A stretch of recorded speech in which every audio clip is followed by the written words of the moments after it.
Hi, everybody. Hi, it's Ryan Charnock from CDH with another 5-Minute Friday. And today I'm going to talk to you guys about content approvals in using Microsoft Flow. This week, I just ordered myself these bad boys, brand new kicks, fantastic, Adidas. Okay, these are amazing. I love these things.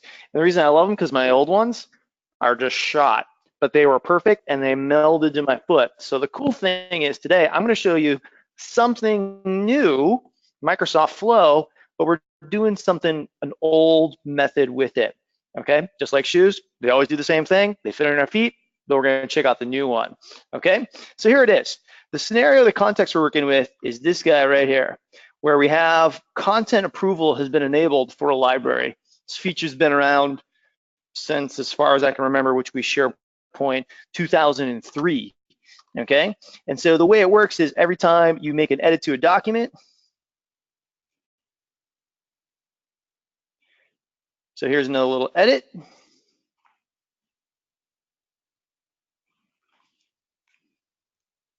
Okay, it's doing the saving.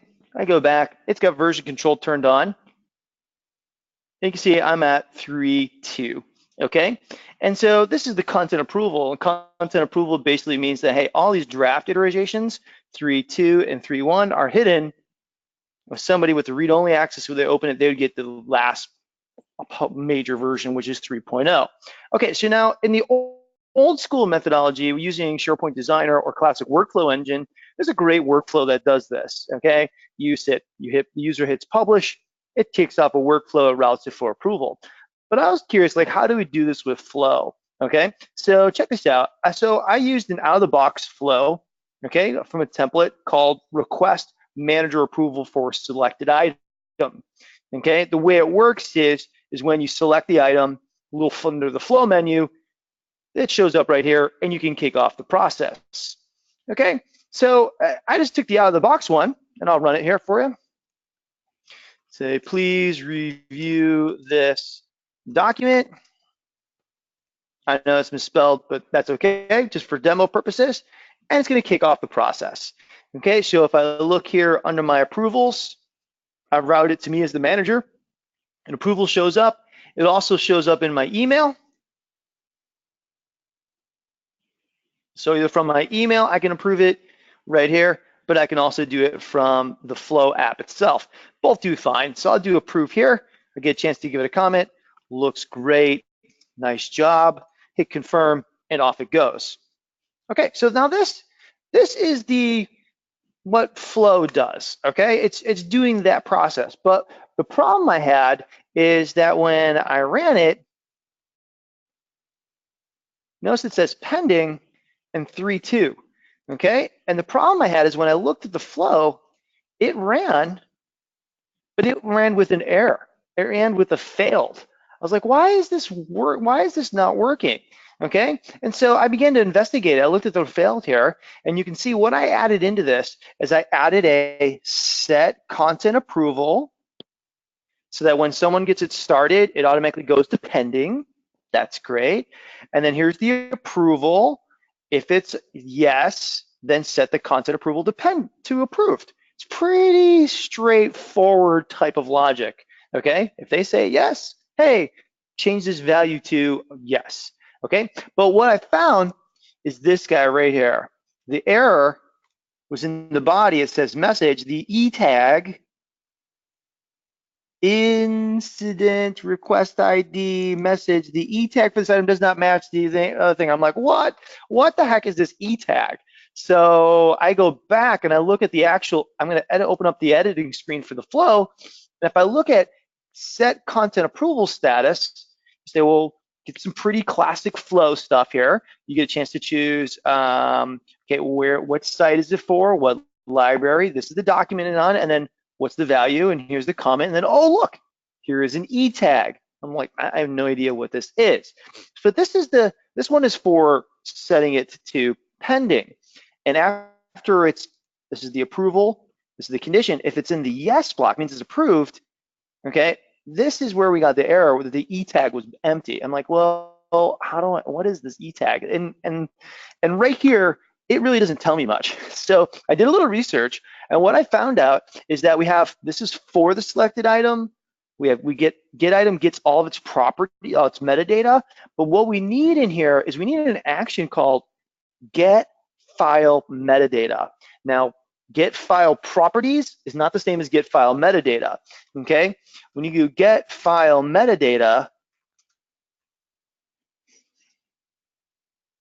I don't want it for OneDrive, I want it for SharePoint. This now allows us to grab the document, and let's get the identifier so we know which one we're actually dealing with.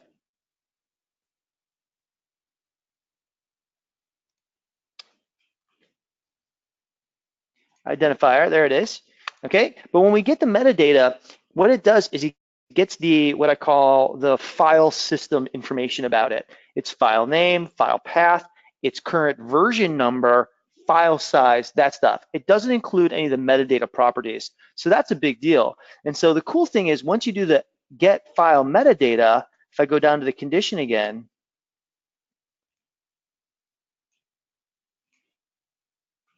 I do a search, and look, now we have an E tag from the get content approval status or get file metadata. So we're able to fill in what that E tag is.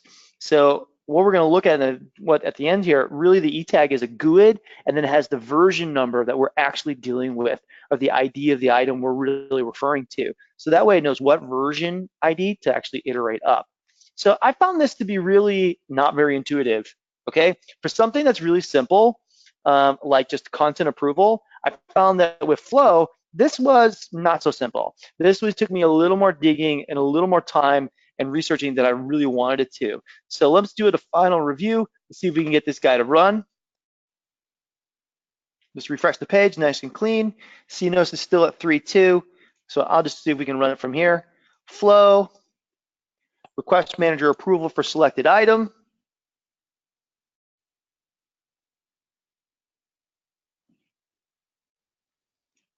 Nice little test. We run the flow, and that panel's nice, isn't it? Just having that side panel so people can see us looks fantastic. We'll say done. So if I go and I look at my approvals again, I should have a new approval that shows up. Ding, ding, ding. Approved. Looks good. Confirm it. Okay, and if we go and look, let me refresh this run page. And notice the run history now says succeed. And if we go look at the individual detail of what the E tag, you'll see what I was talking about. So this E tag down below, I'll expand it. You'll be able to see it's a GUID with that ID or some kind of reference there. And if we look back on the document itself, let's refresh this page. We want to see the final kind of finished product. Documents approved, and now it's a whole number. So the E tag is the key to getting these things to switches to move up. How you would have known that, I'm not really sure, but intuitively you would not have found that out. I had to do some research. So hopefully you find this tip on today's 5-Minute Friday helpful to you. So good luck with your flow endeavors and recreating some of the kind of new shiny tools, okay, doing the old school stuff. Thanks, God. Again, this is Ryan with CDH. We'll see you next week. Bye-bye.